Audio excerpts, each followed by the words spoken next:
안녕하세요. 저는 울산에 거주하는 40대 남성입니다. 이제껏 누구에게도 말하지 못했지만 살면서 언젠가는 꼭 털어놓고 싶었던 저의 사연을 제보하려고 합니다. 어느새 시간은 훌쩍 지나 저는 불혹을 넘긴 나이가 되었고 이 일들은 벌써 30년도 더 된 일입니다. 그 당시 저는 울산 북구에 위치한 시골에서 나고 자랐고 저를 포함해 그 마을에 사는 사람들은 이름만 들어도 알 만큼 서로 가깝게 지내는 편이었죠. 이야기에 앞서 제게는 하나뿐인 1년 터울의 여동생 영희가 있었고 이 일은 저희 동생에게 관련된 기묘한 사건들입니다. 세월이 많이 지나 기억은 점점 희미해져 가지만 현재 기억하는 것과 그리고 여동생이 말해줬던 내용을 토대로 사연을 풀어보려 합니다. 제가 국민학교 3학년이었을 당시 놀이터에서 잠시 놀고 오겠다던 동생이 감쪽같이 사라진 일이 있었죠. 그 당시 저도 어렸지만 동생이 걱정되는 마음에 동네를 이잡듯이 살피며 돌아다녔습니다. 한참 동생을 찾아다니다 결국 부모님께 모든 사실을 털어놓았고 맞벌이를 하고 계시던 부모님은 동생을 찾기 위해 곧바로 뛰어나오셨죠. 그렇게 어두컴컴한 저녁이 돼서야 동네의 산 입구에 위치하는 무당집 근방에서 동생을 겨우 찾을 수 있었습니다.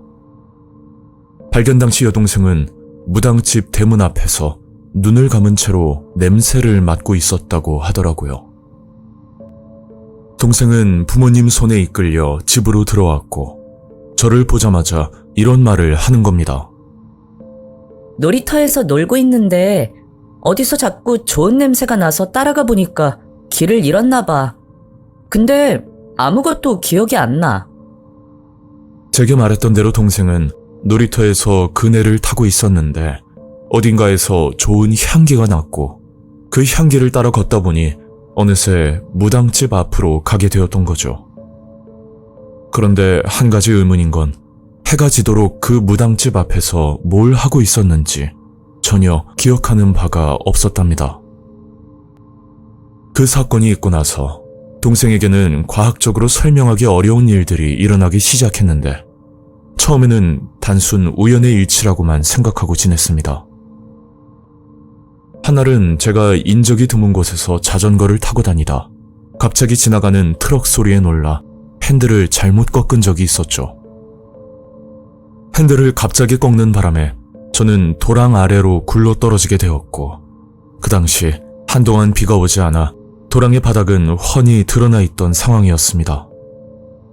다들 아시겠지만 도랑에는 날카롭고 큰 바위들이 많았는데 그로 인해 입술은 물론이고 얼굴과 팔, 다리, 맨살이 드러난 부분은 죄다 피투성이가 되어버렸죠. 너무 고통스러운 나머지 힘들게 숨만 쉬고 있었고 여기서 이렇게 있다가는 목숨까지 위험해질 것 같았습니다. 하지만 제가 굴러떨어진 도랑 근처는 마을 사람들이 거의 다니지 않는 인적이 드문 곳이라 저를 발견하고 도와줄 사람을 찾기가 매우 희박한 상황이었죠. 그런데 그때 멀리서 여동생의 우는 목소리가 들렸고 저는 정신을 차려보니 동생과 마을 어른 두 분이 제 앞에 서 있는 겁니다. 어떻게 절 찾았는지 신기하기도 했지만 그 당시 온몸이 상처투성인데다 서둘러 병원으로 이송되었기에 동생에게 물어볼 경황도 없었습니다. 그렇게 병원 치료를 받고 나서 다음날 동생에게 물어봤죠. 영희야, 너 어떻게 알고 찾아온 거야? 그러니까 동생의 말은 놀이터에서 놀고 있었는데 갑자기 눈앞에 도랑에 떨어진 채 누워있는 제 모습이 보였고 너무 겁이 나서 놀이터 근처에 있던 어른들과 저를 데리러 오게 되었다는 말이었습니다.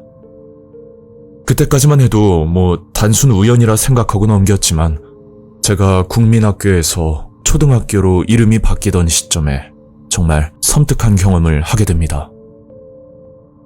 그날은 학교를 마치고 집으로 가고 있던 중이었고, 저희 집으로 가는 길목에는 오래된 재래시장이 하나 있었습니다. 그런데 그날따라 뭔가 이상하다는 생각이 들었는데, 시장 입구에 구급차 한 대가 서 있었고, 그리고 시장 안에는 큰 덤프트럭이 들어와 있더군요. 그래서 가까이 가보니 덤프트럭이 급히 멈춘 듯이 주차되어 있었고, 어른들이 웅성거리며 모여 있는 겁니다. 그리고 그때 평생 기억에 남을 만한 충격적인 장면을 보고 말았죠. 당시에는 재래시장 구석에서 생선 부속물을 버리는 일도 허다했고, 또 판매하지 못한 과일이나 야채 쓰레기를 모아두는 모습도 종종 볼 수가 있었습니다. 처음에는 덤프트럭이 과일 가게를 지나치다 수박이 깨진 줄로 알았지만, 사실 그건 사람의 사고 현장이었죠. 어떤 남자가 트럭 바퀴 쪽에 누워있는 모습을 뒤늦게 발견하고 큰 충격을 받았습니다. 꼬마야, 얼른 집에 가야지. 애들은 이런 거 보면 큰일 나. 시장 안에서 장사를 하고 있던 아저씨가 저를 보고 얼른 가라며 재촉하셨고, 저는 정신을 반쯤 놓은 상태로 힘들게 집으로 들어왔었죠. 그런데 이 사건이 단순 사고가 아니라 제 동생과 연관이 있다는 사실을 나중에 알게 되었습니다.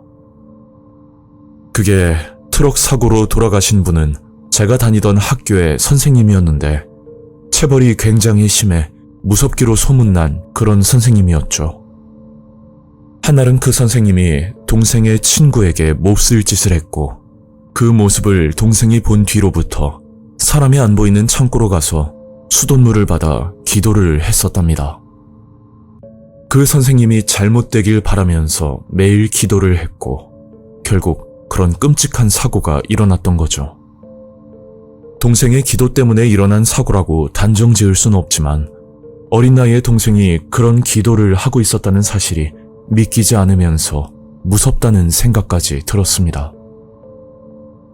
그리고 그 일이 있고 나서 대략 1년 정도 지났을 때쯤 동생과 집에서 보물찾기 놀이를 하고 있었는데, 동생이 저를 보고 장판 속을 살펴보라고 하더군요. 참고로 저희 집 형편이 좋지 않아서 매번 끼니를 라면으로 때울 때가 많았는데, 여동생이 말한 곳을 살펴보면 10,000원짜리 지폐가 수십 장이 나왔었습니다.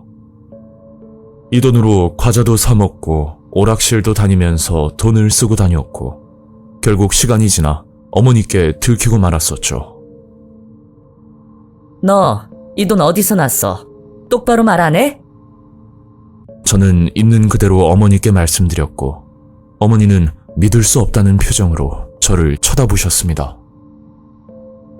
그리고 어느 날 어머니가 동네 아주머니들과 머리채를 잡고 싸우고 계셨는데, 그 이유가 바로 여동생 때문이었습니다. 다름이 아니라 동생이 아주머니들에게 돈을 받고 사주를 봐줬다고 하는데, 어머니는 어린애한테 복채까지 주고 이상한 걸 물어본다는 이유로 화가 나셨던 거죠.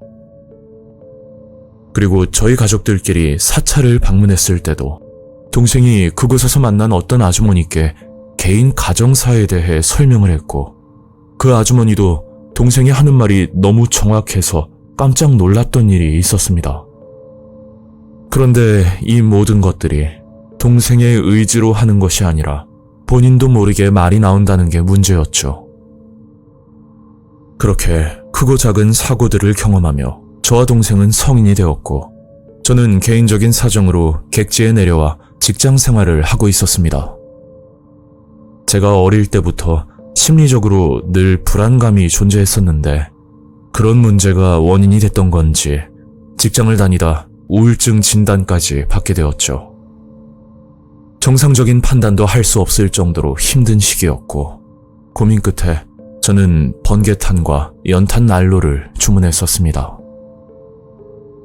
극단적인 선택을 하려고 결정하고 난 뒤 이번이 마지막이라는 심정으로 본가에서 밥도 먹고 카페에서 여동생과 커피 한 잔을 하고 다시 객지로 내려왔었죠.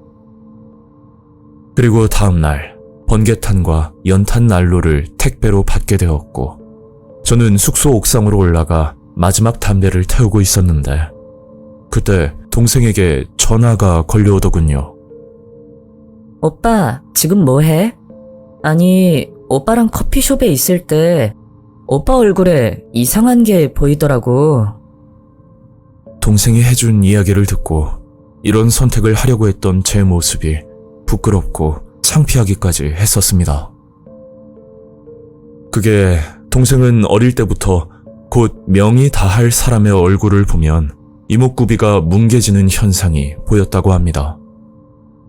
카페에서 제 얼굴을 바라보는데 마치 코를 중심으로 소용돌이가 치듯이 눈과 입이 일그러졌다고 하더라고요.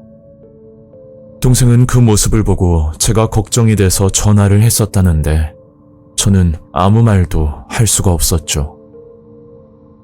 그렇게 동생과 통화를 끝내고 옥상에서 내려와 새롭게 다시 시작해보기로 마음을 고쳐먹었습니다. 이런 기이한 일들은 가족을 제외한 누구에게도 말하지 못했던 이야기들인데 주변 사람들을 설득시키고 싶지도 않고 신빙성도 떨어지기에 저 혼자 감내하며 살고 있는 중입니다. 마지막으로 드리고 싶은 말씀은 세상에는 눈으로 보이는 게 다가 아닌 과학적으로 증명하기 어려운 어떤 영역이 분명 존재한다고 생각합니다. 물론 저야 경험해보지는 못했지만 지금까지 동생에게 있었던 일들을 생각하면 단순 우연이라고 치부할 수만은 없을 것 같습니다. 마음속에만 담아뒀던 일들을 괴들남님께 제보하고 나니 왠지 속이 후련하네요. 지금까지 긴 이야기 들어주셔서 정말 감사합니다. 오늘 이야기는 여기까지입니다. 구독과 좋아요 잊지 않으셨죠? 다음 영상으로 또 뵐게요. 감사합니다.